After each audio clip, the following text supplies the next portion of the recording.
Vamos lá, pessoal, para mais uma aula sobre fenômenos ondulatórios. Fenômenos esses que nós já estamos estudando, né? Nós já estudamos reflexão, refração de ondas, interferência, né? E agora nós vamos para fenômenos ondulatórios. Nesses fenômenos ondulatórios, o que vale a pena a gente analisar são 4 fenômenos. O primeiro deles é a ressonância. Rafão, o que é a ressonância? Nós sabemos que todo o corpo é constituído de partículas, né? Átomos, moléculas, né? Um composto iônico, qualquer coisa nesse sentido. Então, todo o corpo é constituído de partículas, né? E essas partículas não estão estáticas. Elas apresentam uma frequência natural de vibração. Agitação térmica, por exemplo, né? Então elas estão vibrando, as partículas que constituem o corpo. A ressonância ocorre quando nós emitimos uma onda e essa onda, seja mecânica ou eletromagnética, ela tem a frequência igual ou muito, muito próxima à frequência natural de vibração dessas partículas do corpo. Quando esse corpo recebe essa onda, cuja frequência é igual à das partículas, as partículas interpretam essa onda como se fosse uma mensagem de receber a energia proveniente da onda, absorver essa energia e passar a vibrar com maior amplitude, com maior intensidade. Então é justamente isso que acontece.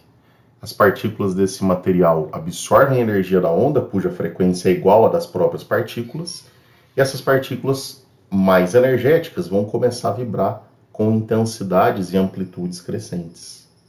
Se o agente excitador, que é a onda, num determinado momento não cessar, a vibração pode ser tão intensa que pode causar danos estruturais para o corpo, né? Por exemplo, esta foto ilustra bem, né? Um cantor emitindo uma nota musical em direção a uma lâmina de cristal. Se a frequência dessa onda for igual à das partículas que constituem o cristal, essa lâmina vai entrar em ressonância, vai receber a energia da onda, vibrar com mais intensidade essas partículas e esse cristal, se o canto não cessar, ele vai rachar. Foi o que aconteceu com esta ponte em 1940, né? Esta ponte entrou em ressonância com o vento. O vento durou por volta de 1h e 10 minutos. E a frequência com que o vento soprava nessa ponte era exatamente igual à frequência natural de vibração dessas partículas. E isso causou esse fenômeno da ressonância, até que, pelo fato do vento não ter parado, essa ponte se rompeu. Tá joia? Mas em estádios de futebol, por exemplo, nós temos esse fenômeno também. No momento que a torcida se agita por conta do gol de um time, a estrutura do estádio entra em ressonância com os pulos da torcida, né? Para nós aquecermos a nossa comida dentro do micro-ondas, a gente depende desse fenômeno, né? O alimento é constituído boa parte em água e gordura. A onda emitida pelo micro-ondas tem a frequência igual à natural de vibração da água e da gordura, né? Então o alimento recebe essa onda da micro-onda de frequência igual a das partículas de água e gordura, e essas partículas de água e gordura, uma vez em ressonância, vibram com mais intensidade. Aumentando a intensidade de vibração, aumenta a temperatura. O alimento é aquecido. Tá joia? Então este é o fenômeno da ressonância. A difração é um segundo fenômeno ondulatório de extrema importância. O que consiste essa difração? Na capacidade que uma onda vai ter de contornar obstáculos. Quando você está dentro do seu quarto, porta fechada, aí você percebe que tem uma luz no corredor acesa, você olha pela porta, você vê pelas frestas da porta, né, um risquinho de luz ali. Essa luz que está passando por esse risquinho é uma parte da luz que está difratando, é a parte que está conseguindo difratar. Agora, se alguém conversar no corredor da sua casa, mesmo com a porta fechada, você vai conseguir ouvir. Por quê? Porque o som tem uma capacidade de difratar muito maior que a da luz, né? O som ele consegue contornar obstáculos com muito mais facilidade. Por quê? A luz, você percebe que ela não consegue contornar muito bem os obstáculos, tanto é que ocorre a formação de sombra. Mas o motivo pelo qual o som se difrata melhor que a luz, ou muito mais que a luz, está no fato do comprimento de onda do som ser maior. Para ocorrer difração, gente, é necessário que o comprimento de onda da onda estudada seja maior ou igual às dimensões do obstáculo que ela está contornando, que ela está desviando. O som audível, o menor lambda, é de 17 milímetros. Então nós temos muitas coisas menores que o comprimento de onda, né? O comprimento de onda da nossa voz é da ordem de metros. Então, como você tem muitos obstáculos menores que isso, o som consegue difratar bem. Já a luz tem um comprimento de onda da ordem de 10 a menos 7. Para ela difratar, o obstáculo tem que ser menor que isso. Então, quer dizer, obstáculos quase que em escalas atômicas. Por isso que ela não apresenta tanta facilidade de difração. Pô, Rafael, então o som difrata mais que a luz. E aí, um outro exemplo, o som grave, ele difrata mais que o agudo. Porque o som grave tem um comprimento de onda maior do que o agudo. Se você for comparar em termos de luzes, a luz vermelha, ela difrata mais que a violeta. Porque a luz violeta, ela tem alta frequência e pequeno comprimento de onda. Já a vermelha tem pequena frequência e grande comprimento de onda. Uma comparada com a outra. Tome cuidado, tá joia? Então, essa capacidade que a luz tem de contornar obstáculos, a gente chama de difração. E da luz, não, perdão, as ondas, né, de contornar obstáculos, a gente chama de difração. Existe uma experiência feita por Young que comprova esse caráter ondulatório da luz. Porque, convenhamos, somente uma onda, pode difratar. Matéria não difrata. Eu não consigo vir correndo e atravessar uma parede. Eu não consigo fazer isso, né? Matéria não difrata, apenas onda. E aí, o Young percebeu que se ele tivesse pequenos orifícios, mas muito pequenos mesmo, né? A luz conseguiria difratar por eles, ó. Cada um desses orifícios tem uma fonte de luz aqui, um obstáculo com um único orifício, depois outro obstáculo com 2 orifícios. A luz conseguiu difratar pelos dois. E aí, por esses 2 orifícios, a luz que conseguiu difratar vai sofrer interferência, ora construtiva, ora destrutiva, nesse outro anteparo, numa tela, formando esse padrão que a gente chama de franjas de interferência. Então você tem uma interferência construtiva na região clara e destrutiva na região escura. Então você nota essa alternância. Então apenas ondas conseguem difratar e interferir entre si. Por isso que a luz tem um caráter ondulatório, comprovado, né?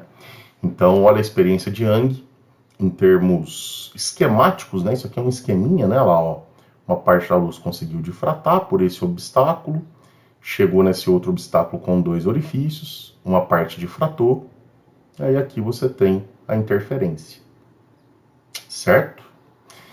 No Enem, cai um exercício interessante sobre difração que a gente vai resolver. Não é um exercício tão recente, mas a gente vai resolver mesmo assim.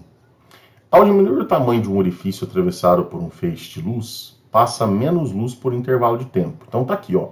Você tem um buraco, né? A luz aqui está propagando normal, não tem nada de difração. E aí você diminui o tamanho do buraco, a luz continua a propagar. Atenção agora. E próximo da situação de completo fechamento do orifício, completo fechamento do orifício, está aqui.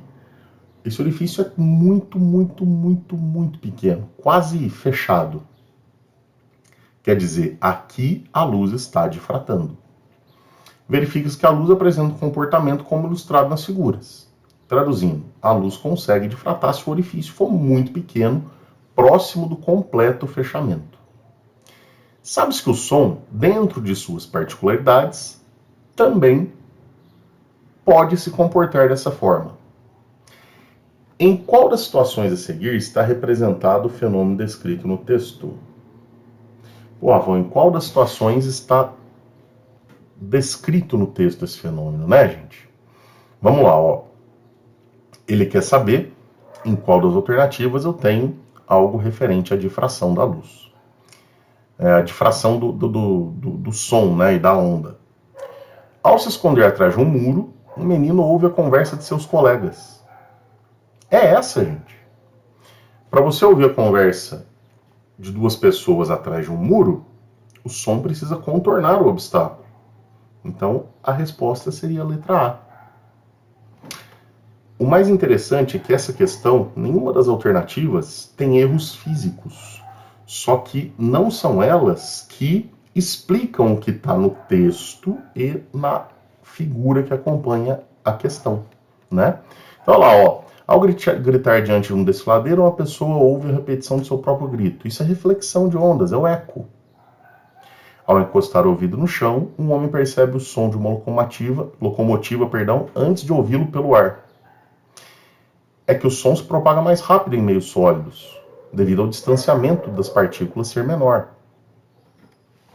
Ao ouvir uma ambulância se aproximando, uma pessoa percebe o som mais agudo do que quando ela se afasta. Isso é o quê? Efeito Doppler. E o último, ao emitir uma nota musical muito aguda, uma cantora de ópera faz com que uma taça de cristal se despedace. Isso é ressonância. Então note que fisicamente não tem nenhuma alternativa errada. Só que a única que explica o que está no texto e na figura é a alternativa A. O próximo fenômeno é o fenômeno do batimento. Esse aqui, para a galera que manja de música, de algum instrumento musical, é muito simples. Agora, para quem é um zero à esquerda nesse assunto, como eu, é um fenômeno que não é facilmente percebido. O que vem a ser o batimento? O batimento é quando você tem duas ondas sonoras, então o batimento é característico de ondas sonoras, né? E essas ondas sonoras se encontram, sofrem interferência, porém elas não são idênticas. Elas têm frequências próximas. E aí, no momento que essas duas ondas sonoras de frequências próximas interferem, eu não vou ter 100% de interferência construtiva ou destrutiva. Eu vou ter uma oscilação na intensidade desse som. Então, ora o som aparentemente vai ficar um pouquinho mais forte, ora um pouquinho mais fraco, ora um pouquinho mais forte, ora um pouquinho mais fraco. Então, por isso que chama batimento, né? Então, ele fica naquela oscilação, né? Parece um coração pulsando, né? E aí, como que a gente pode perceber isso? Imagine um show, que você vai de uma banda, de uma dupla, qualquer coisa assim, e nesse show a gente usa 2 violões. Aí, um músico vai afinar o seu violão e o outro músico vai afinar o seu outro violão. Então, cada músico vai afinar o seu violão. É muito comum, é muito provável que as afinações não sejam idênticas. E aí, nesse momento, quando os dois tocarem o violão, as frequências emitidas vão ser próximas. E aí vão dar origem a esse fenômeno. Por isso que num show, quem afina o violão, afina os instrumentos, né? Tem que fazer de todos os instrumentos, a mesma pessoa, para não ter disparidade nas afinações, para não ter diferença nessas afinações. Então, olha só, aqui nós temos um som de frequência 100 Hz, por exemplo, e um aqui de 110. Na hora que eles se encontram, na hora que eles se superpõem, olha como é que fica a onda. Né? Então fica até parecendo mesmo um batimento cardíaco, né? Lá, ó. Então você tem a frequência de batimento dada pela diferença das frequências que você está estudando.